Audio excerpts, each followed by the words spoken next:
I heard your requests, and now we're playing Candy Box 2. I have 17 candies, and as we know, it's.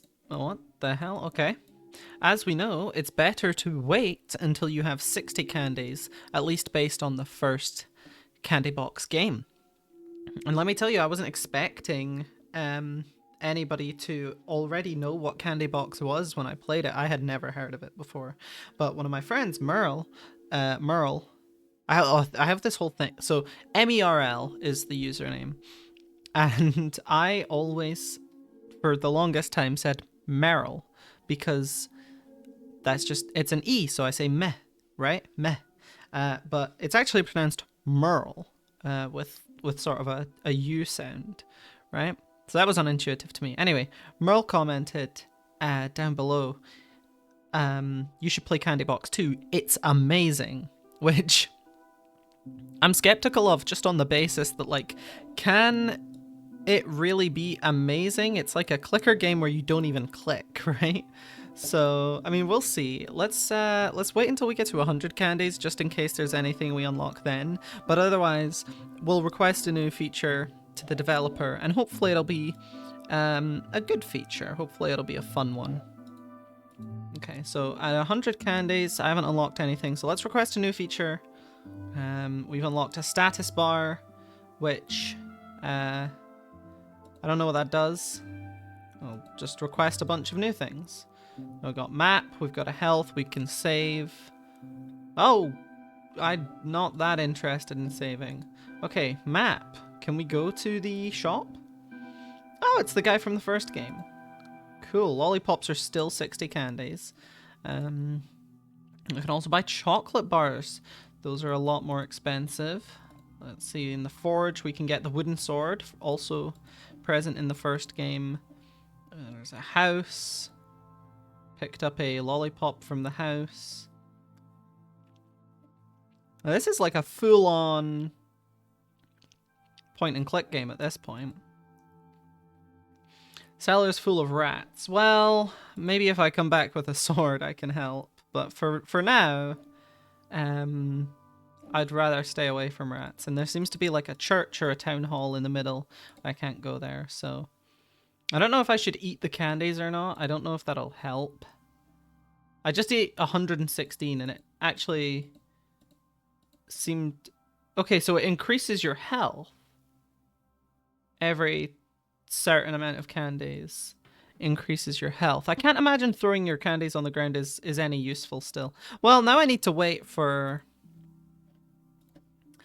the sword so that I can do that. I can get lollipops, though. I found another one there.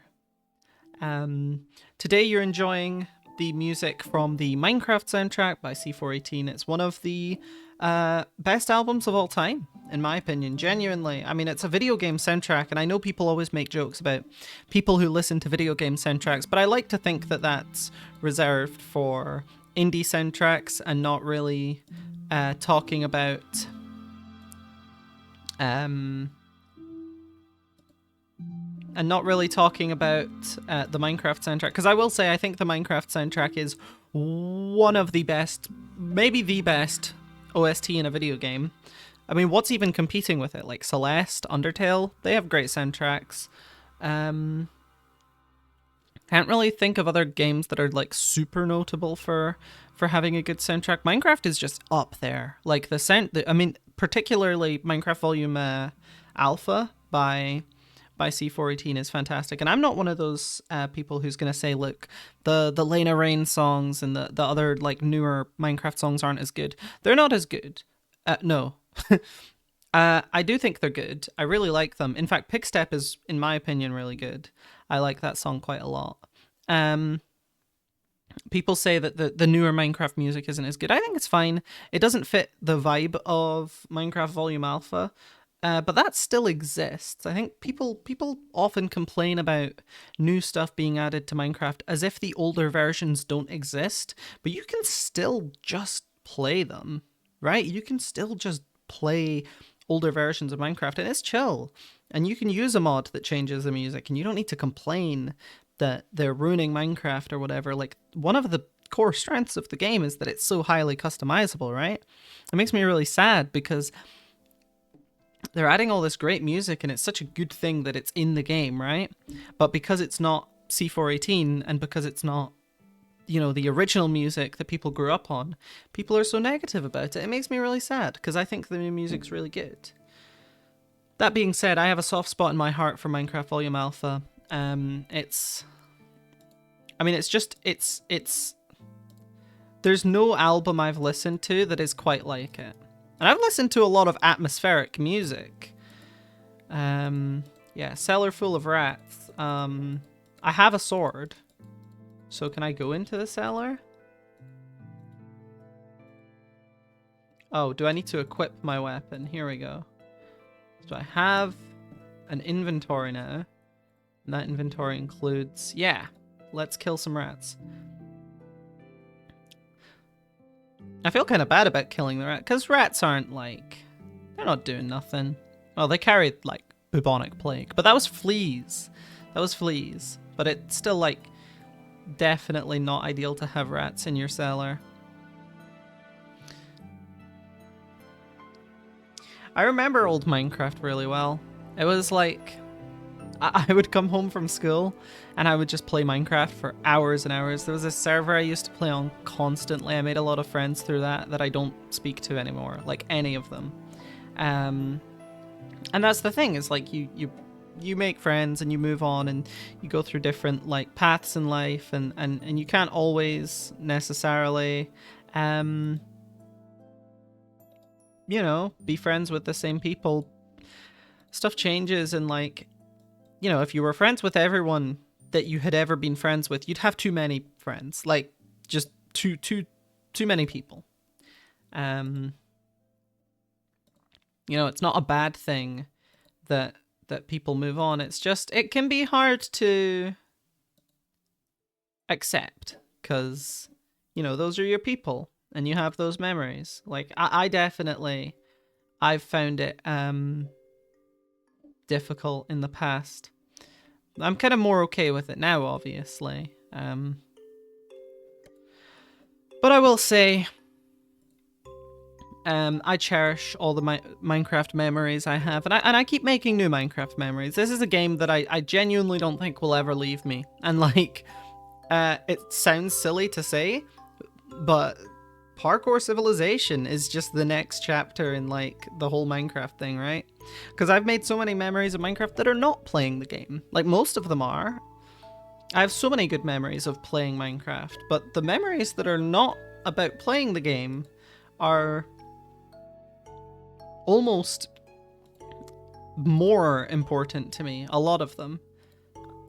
You know, I talked to my friends, I did a wee presentation about Minecraft storytelling and stuff, and a big part of that I focused on was the Yogscast, which I've been thinking about a lot lately. I've been going back to those old videos and just kind of like enjoying them for what they were, but they don't hit the same because I'm an adult now and I've seen them before and they're not new.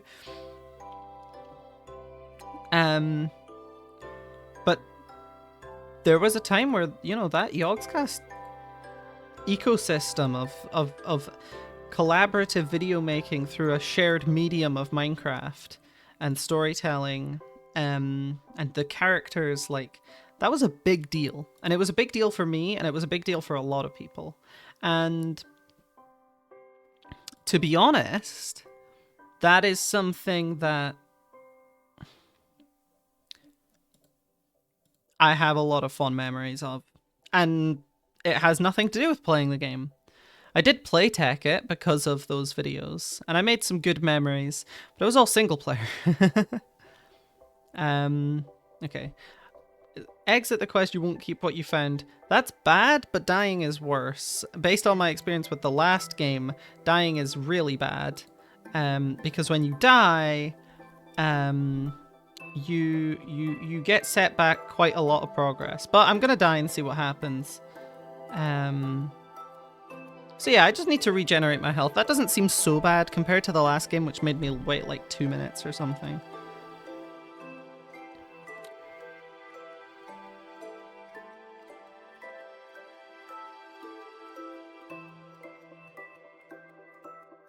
Minecraft's a game I can't wait to keep making more memories with, though.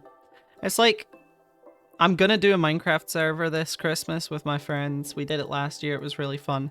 And it's like, I think that's a really healthy way. People always talk about the problem of the 2-week Minecraft server, right? You get really into it for a little while and then it kind of stops. Some people think that, you know, that's not good, or that's not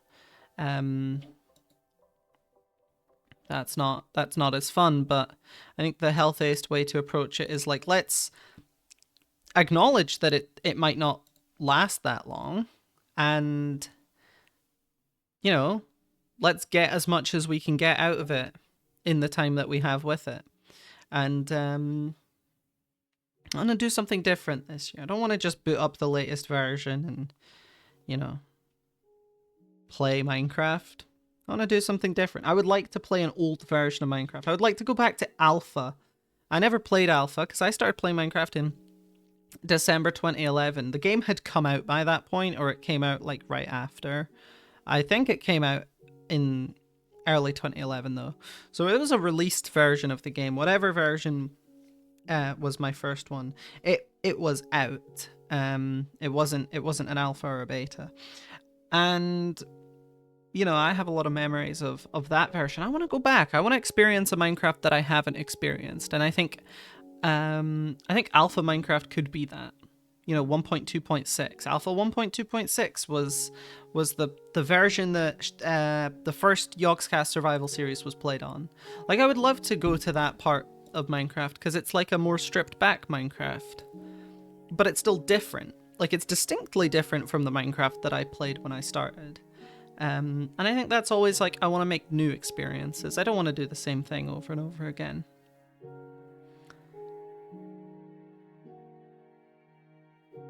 But it's been really good.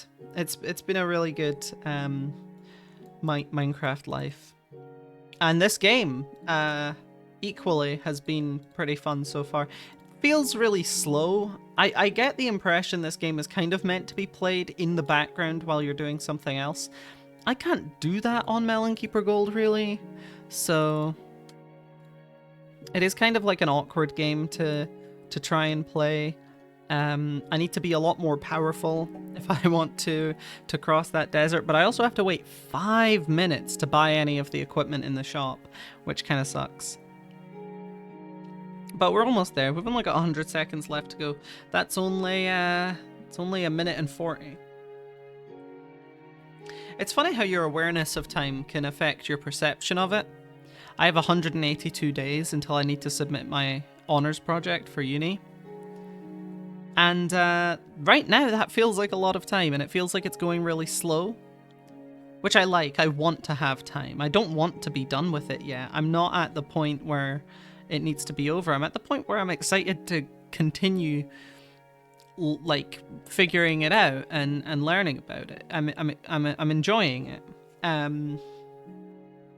I suspect that when it becomes more of an obligation, right, when it's closer to the deadline and I actually need to like submit it, I think that's going to be really stressful. But I'm not there yet. I'm at the point where it kind of feels not real, because 182 days to work on something. I mean, you can achieve anything in 182 days, right?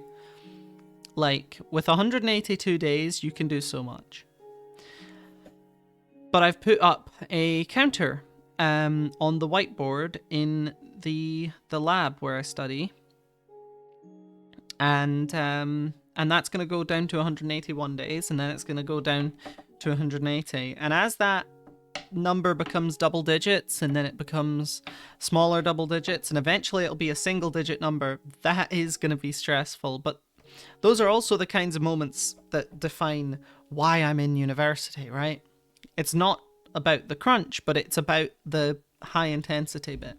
I don't want to be stressed. I don't want to be I don't want to struggle. I don't want to, but part of the fun of university, part of the enjoyment, is in those right,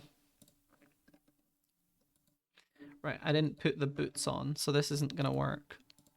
part of the fun and part of the enjoyment is about that, right? It's about the periods where you've got to sit down and you've got to lock in. I hate the inactivity of the summer break, right? Like, I had to keep myself busy, and when I wasn't, I felt more stressed by the fact that I didn't do anything. It's not the fact that I need to be productive. I just need to do something. I don't need to be producing anything. I could go out and have fun, but wasting away in my bedroom is horrible, right? Like, it's not something I want to do for an entire summer period, basically. But equally, sometimes I do just want to, relax and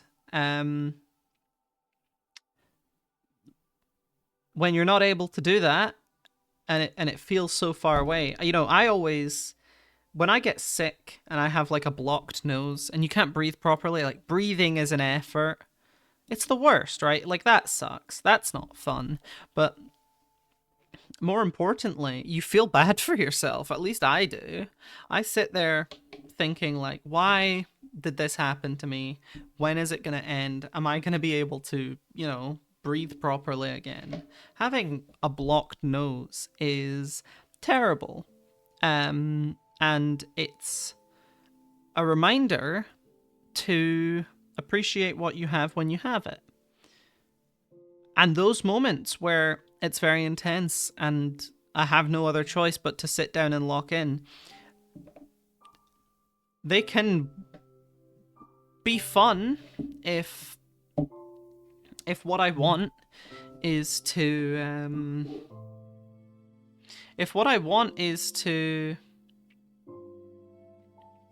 engage with that and get on with the work. If that's what I'm looking for in that moment, then sure, it's fine. But if there's opportunities that I'm missing, if there's events that I want to go to but I'm too stressed for it, or I don't have enough time and I'm missing out on those things because I have an assignment due, that sucks. And I don't find myself in that position very often, but when you're doing group work, oh my god, it's almost unavoidable, that kind of crunch. I mean, everyone wants to finish early, but you need a particular work ethic to actually finish early that most people don't find themselves occupying. But that's fine. We get through it. I mean, it's a lesson in perseverance, right? A lot of what university is sitting down for 4 years and applying yourself to something. The actual stuff you learn during those 4 years, it can be interesting, it can be valuable. But it's a lot less a statement about you as a person. The actual content that you learn benefits yourself, but it doesn't say anything about you. What says something about you is that you can get through it. Yeah, that's one way of looking at it, at least. Well, we're almost at 300 candies, and that'll let me buy the glove, although I'm not really sure why I would want leather gloves. So I might actually eat them instead, or maybe get an iron axe. I mean, I could see why that would be useful. It could be a weapon. I feel like it would be a more effective weapon than a sword.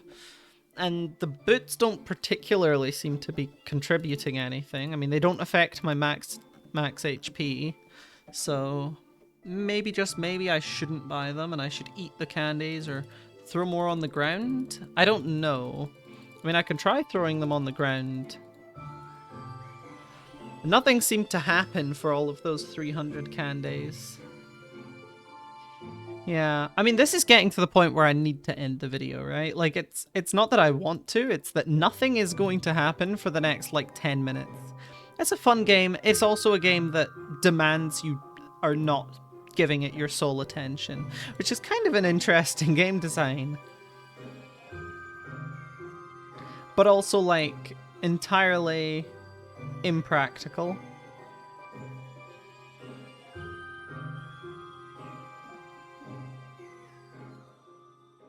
Because,